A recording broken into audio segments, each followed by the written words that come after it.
Carer of the Year, sponsored by Barnsley Homes.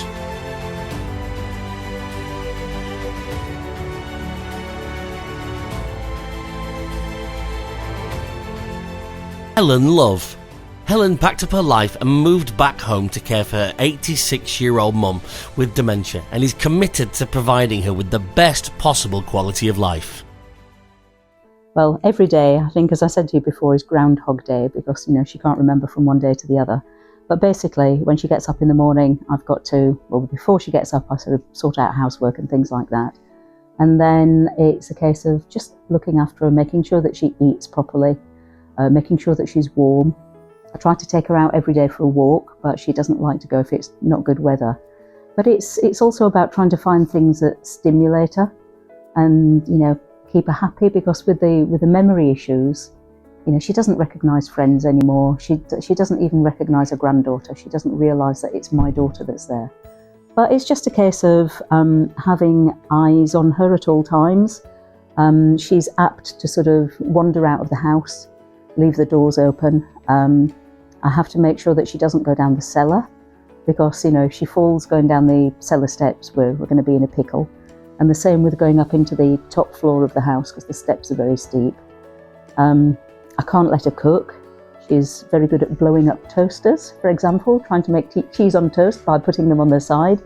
But she's lost the ability to cook anymore, or even, she can manage to make a cup of coffee for herself and bread and jam, and that's it. So one of the things that I do as well is, she was quite thin and not very healthy when I first started looking after her. So I give her whatever she likes for breakfast and lunch, and then every day I cook a home-cooked meal from scratch for her so that I know that she's eating properly.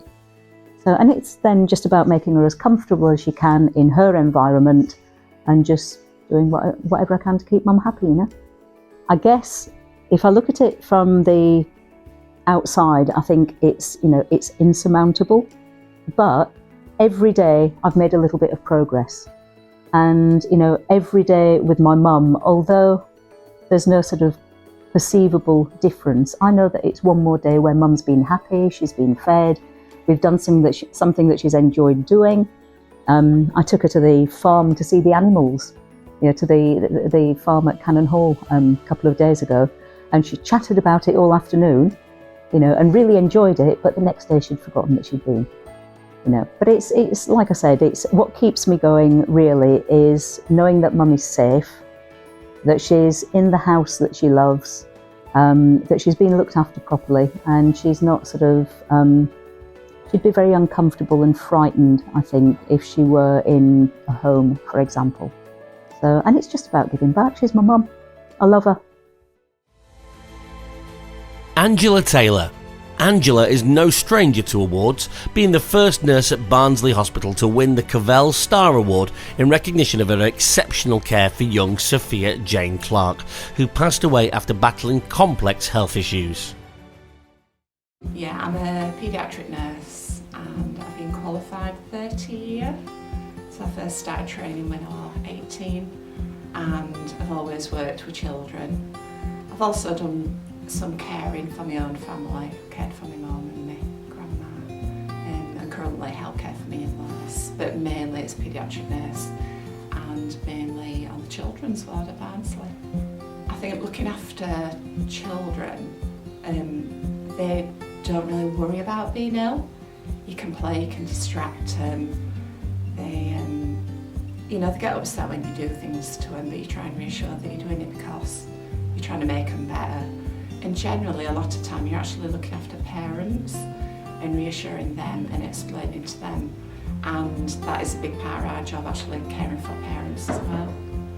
I think you just try and be yourself, and one of the biggest things for me is I try and treat people and their children as if that were my family and my children, and I treat them how I would want mine to be treated.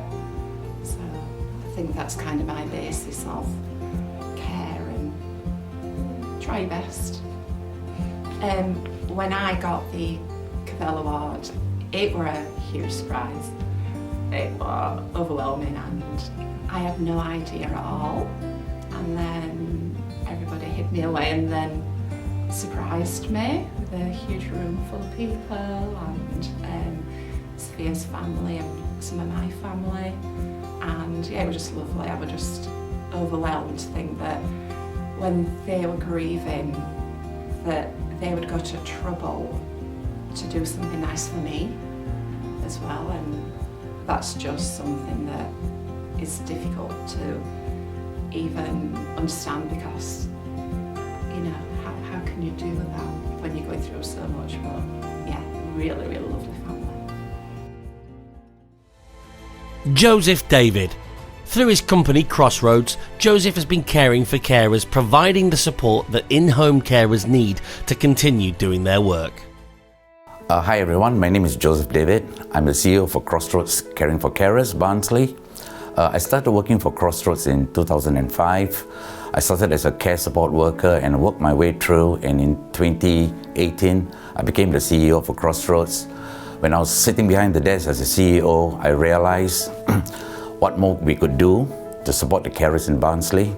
So I started to do some research, and with my experience working with carers, I understand that there's a lot more needed doing. And at the time, as I was planning, COVID hit us really bad. And with that, I had to look further down the road beyond what I can do for the carers. So I started to approach to some funders and got a lot of grants to provide respite care for carers. And I know it's really difficult looking after someone and seeing them going. So this sort of like initiated me to see what else I could do for Crossroads. The main thing I realized that what carers needed was to have some skills themselves. You know, some of them come from different backgrounds, not everyone in a caring background. So I got funding to provide unpaid carers program, which helped them to move their loved ones safely as well as themselves. And we did some training around medication to make them understand what they're giving their loved ones and so on. And with the feedback that we receive, we extend further, and through all this, Crossroads has a very big part of dementia carers. So we also started dementia support service, giving information, and with a lot of funding and help through Barnsley Council, I would say, a big support for Crossroads. We sort of got some funding to open the Memory Hub Cafe at Bark Green, where we can get carers to come in there, have a chat with us, and see how we can support them, so that every carer and the loved ones who's suffering with dementia, living with dementia, are able to come together and get more support and create memories. And life is all about memories, so that's the journey that we go on. And being a CEO, yeah, I have a lot of ideas, initiatives, but I would like to also stress this out, that without the Board of Trustees and all the volunteers, this is not possible. So a big thank you to the Board of Trustees, especially the chairperson, Sue Taylor, and all our volunteers who are giving up their free time, because I wouldn't be here today without them.